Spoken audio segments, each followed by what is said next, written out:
Yes, alright. Nkulamusizaako nate bwe bali kwekuumira ku Yugi Updates TV era nga ntegeeza nti okola kyamaanyi nnyo okwekuumira ku mayengo gano. Nkulamusizaako nnyo nkulisaayo nnyo mu ggandaalo lya weekend gwe mukwano gwange ali eyo ampuliriza. Abali emitala w'amayanja mbaanirizaako nnyo mwe bali kwekuumira ku Yugi Updates TV. Kati nno omuganda wange w'otabadde ng'oli mu ggandaalo lya weekend bingi by'osubiddwa omuli na bino bye ngenda okukuleetera wano wammanga.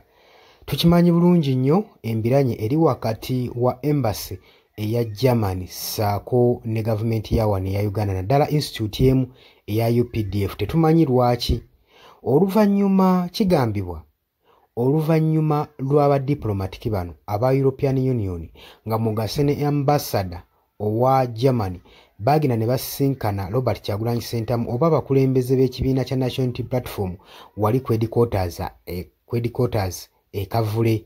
Bamala essaawa ennungi nga bali mu discussions mu meeting ez'enjawulo. Tumanyi biki byali bateesaako naye kyonna kye baali bateesaako kirabika okuba nga kitadde gavumenti ku pressure era nga gavumenti eri concerned nnyo eyagala kumanya biki bye bagenda maaso n'okuteeseganya.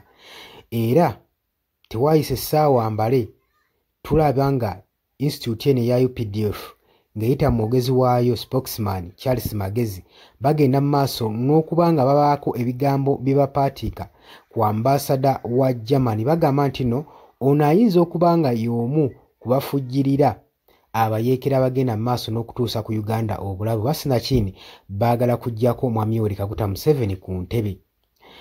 Bagamba nti no ambasada ono yattattanye diplomatic principles diplomatism yenna ziyandiyeyisizzaamu ng'ali mu ggwanga ery'obunaayira eritali lirye.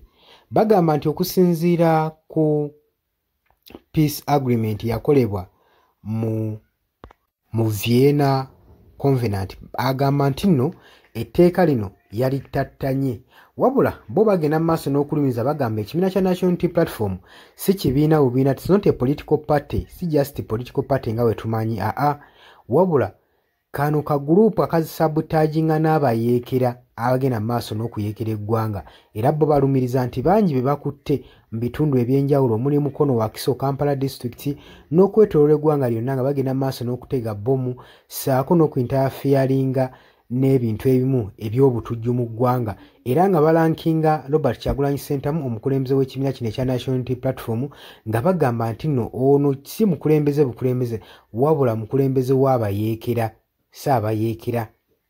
Kaakati oluvannyuma ebyo byonna byonna ebyayogerwa twalaba nga waliwo embiranye wakati wa General Muhoozi Kainerugaba Chief of Defence Force saako ne ambassador ono ng'entabo eva ku ki? General Muhoozi Kainerugaba yagenda ku Twitter n'apostinga ng'alaga nga bw'agenda okuexperinga ambassador wa Germany mu Uganda ng'agamba yalina obuyinza obumala okumugobamu era n'agamba sinakini agenda bakwata lwa nsonga nti bano bagetinga interfered n'ekibiina kya National Unity Platform era n'agenda maaso n'okulabula n'abagamba nti nno beegendereze ebikolwa byabwe bagenda maaso n'okukola. Kakati nno oluvannyuma ebyo by'okwogerwa ku mutikutu ogwa Twitter ku mutimbagano gwe byawulirwa era European Union saako ne ambassador ono gye tuvuddeko bagenda ne basisinkana mu ggulu muganda wa Yoweri Kaguta Museveni Sali Musale onono nga military officer mulamba era nga senior presidential advisors cooperation.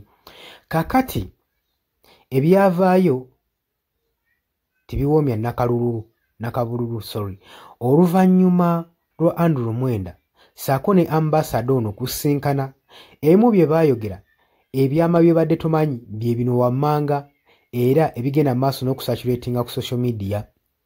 Mu kwogerako ne munnamawulire ono Andrew Mwenda bagenda maaso n'okuwanyisiganya ebigambo nga Andrew Mwenda agamba ambassador wa Germany nti Germany eyina system zaayo demokrasiya gwetambulirako.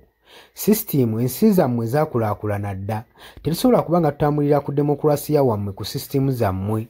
Uganda naye eyina constitution zaayo zeegoberera era ng'amugamba tasaanidde kubanga abingirira system ya Uganda kubanga Uganda oba ng'amawanga aga Africa temugaganya kubeera independent wadde nga mwagawa gabeere independent.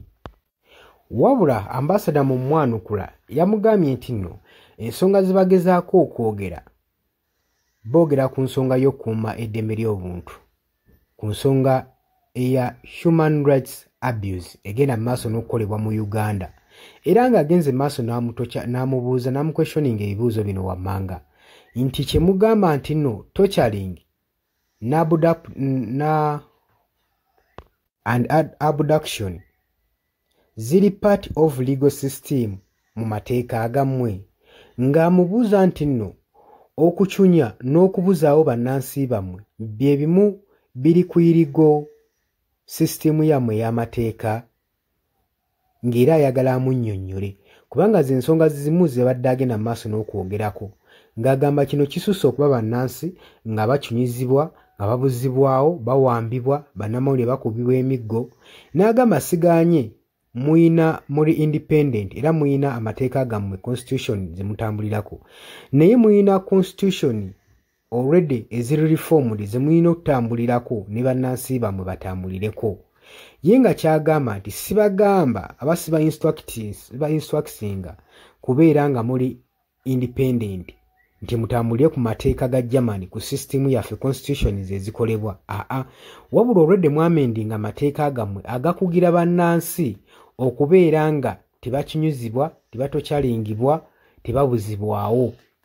Mwabagamba mugoberere system eyo already gye mwamendinga amateeka gasobole okuba nga gakola ne munnansi ye yagalire mu nsi ye. Newankubadde abasinga bawagidde ambassador ono olw'okuba nti naali concerned nnyo ne human rights ezigenda mu maaso n'okuvumirirwa n'okukyoboolebwa mu ggwanga lyattu Uganda, naye ate abalala bakirabyenga Western powers zitandise okuba nga ziyingira Africa ng'era tebaganya Africa kubeera independent, era nga babuuza wabula bino byonna yagenze maaso n'obimubuuza.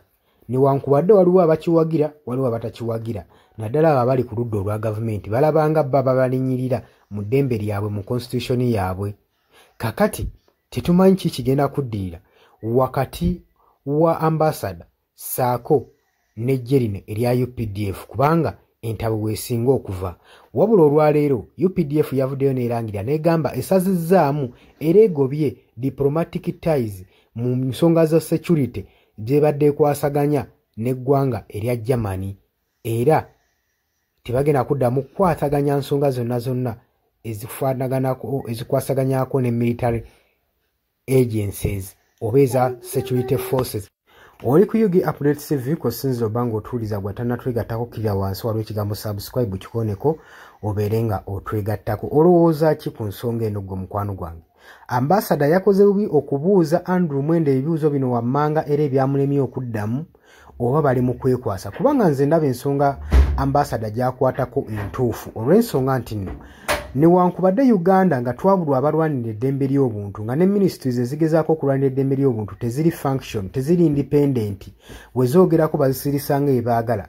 Western powers wezivaayo ne zigamba ne zinterfering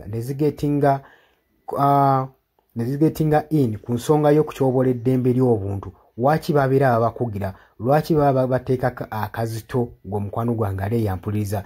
Nze ngamba kisaanidde okubanga Western powers ziyingira naddala mu nsonga y'okutyoboola eddembe ly'obuntu. Kati for example nga yino etteeka eryayise ya UPDF Amendment Bill, imagine nga terisoose na consultingibwa mu bantu ba bulijjo bebalimendingidde naye ne liyisibwa mu parliament, era nga lirindiddwa bulindirirwa kuteekwako mukono lisobole okuba nga litandika okwakitinga mu ggwanga lyattu Uganda mu bannansi. Golowooza ekyo kyandibadde kituufu? Olowooza otya ku nsonga eno?